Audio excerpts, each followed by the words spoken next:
Wala kang dapat patunayan kahit kanino. Piliin mong maging masaya. Masyadong limitado ang oras mo sa mundo. Dapat enjoyin mo. Kung ayaw nila sa'yo, problema nila yon. Huwag masyadong itali ang sarili sa mga pressures ng buhay, lalo na sa opinyon ng iba.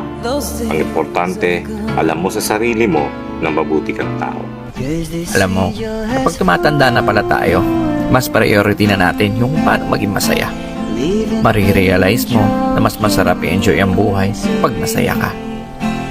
Di mo kailangan makipagtalo sa mga taong walang bilib sa'yo, as long as nag-enjoy ka naman sa ginagawa mo. Maiksi lang ang buhay natin, hindi natin kailangan makipag-argumento. Positive people will always choose happiness. Kaya kung saan ka masaya, tuloy mo lang. Enjoy lang natin ang ating buhay kung saan tayo nagiging masaya.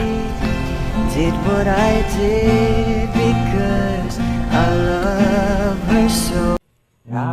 Alam mo, dito sa mundo, minsan talaga hindi natin maintindihan yung takbo ng buhay. Yung tipong sa araw-araw, walang pagbabago. Na minsan disappointed ka. Bakit ganyan yung buhay na tinatahak mo? Pero mas pinipili mong ituwid pa rin yung nararapat. Gumagawa ka ng paraan na maisaayos yung planadong buhay. Narito ako sa isang lugar na di ko maintindihan.